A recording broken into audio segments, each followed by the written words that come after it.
My name is Kristín Jónsdóttir. I am a seismologist and I coordinate the earthquake monitoring in Iceland. Here we have a seismic instrument. This is a seismic sensor. And we have very similar instruments at the 70 different sites that we have in Iceland. It's quite small, but it's very efficient in finding small movements. And as we can see, there's a cable here which connects to power. And it's also connected to this computer screen here. And we can actually see here on the screen exactly what's happening with the sensor. And as you can see, there are 3 different lines there. There's a green, red, and a blue line.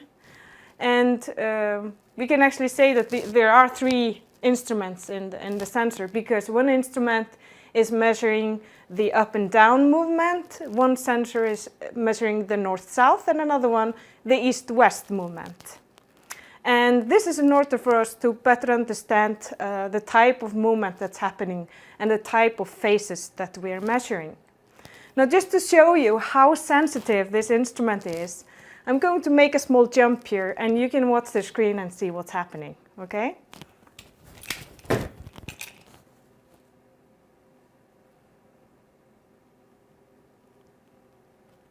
So here you can see the jump that I made. And even just normal walking around the sensor is going to make some noise at the station. And this we actually commonly see around our stations. It can be humans, it can be cars, it can be even horses.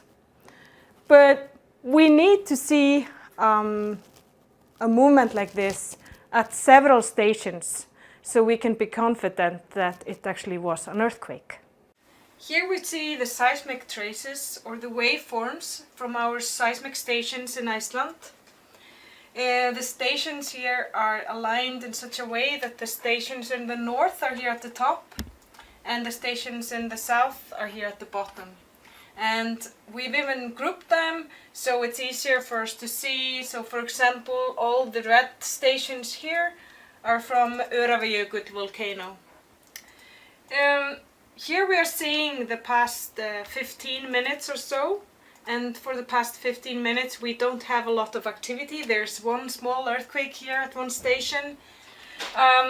Here we also see seismic traces from Iceland, and again we have the stations aligned from north to south. But here we have them in 3 different groups. And so here we have the highest frequency. This is filtered between 2 and 4 hertz, this between 1 and 2, and this is between 0.5 to 1 hertz.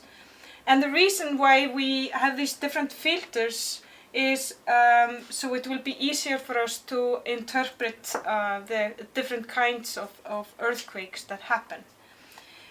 So for example, if we have teleseismic events, they show up very clearly here in the lowest frequencies, while if we have earthquakes in Iceland, they show up nicely here between 2 and 4 hertz. And here we have examples of earthquakes that we see at many stations here in the south. And you can see that there's at least 3 very clear earthquakes here in the south. Between 10 and 12 o'clock today. And if we take a look at the map in the south, we can see a cluster here. So this is where these earthquakes were located. And as you can see, it's much more than 3 earthquakes that the automatic system detects. We also see on this screen different kinds of data that we use for the monitoring. And one of the things we use quite a lot is web cameras. So we have web cameras in different places around Iceland, and some web cameras close to rivers, other web cameras that are aimed at volcanoes.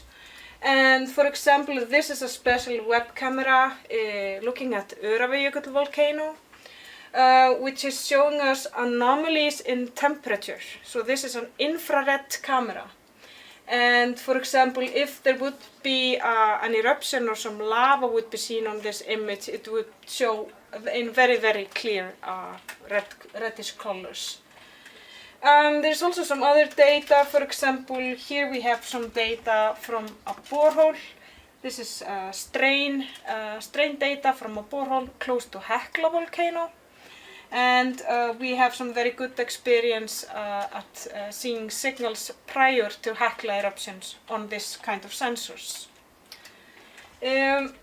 We also have some maps over here.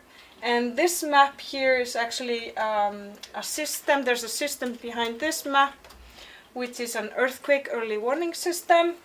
And it gives us very fast the information about earthquakes, incoming earthquakes, and their location. So both the magnitude and the location shows up very fast in this software. Here we have an example of a waveform from an earthquake recorded in the north. And what we see here are the three components. And we see here an incoming phase. This is the first phase, so this is the P phase. And here later we see the S phase.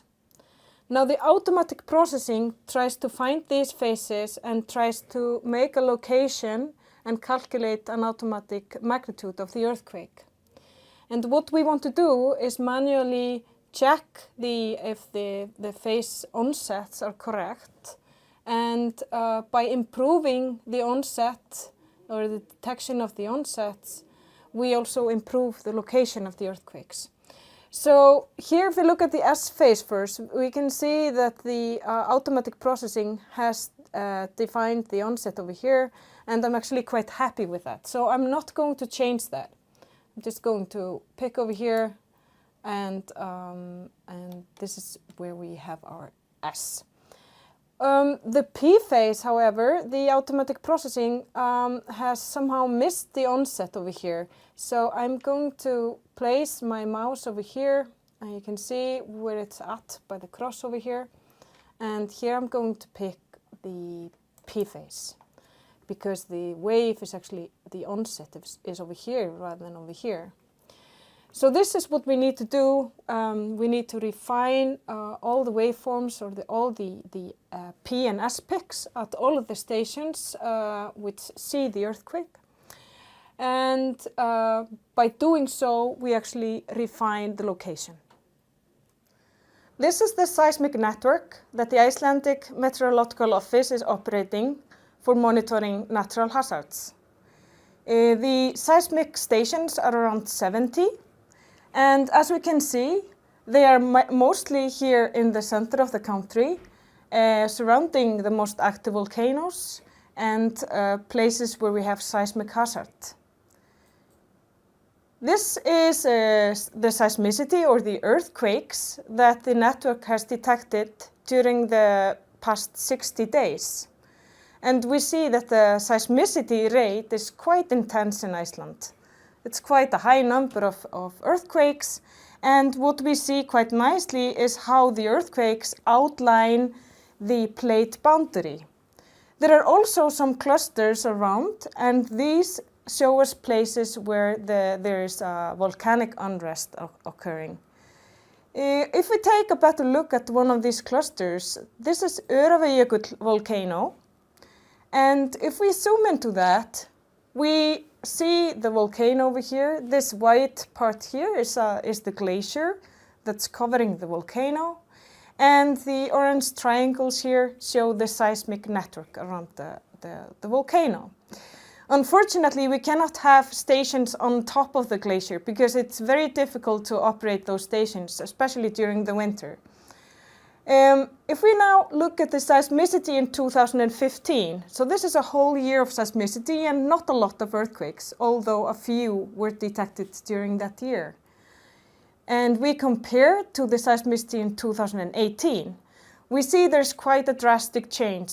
Here we have quite a cluster of seismic events, and the cluster is here mainly in the center of the volcano. Now, we believe that this cluster is signifying volcanic unrest of the volcano. And to visualize this better, we have a graph here showing the monthly rate of earthquakes from 2005 until January 2019.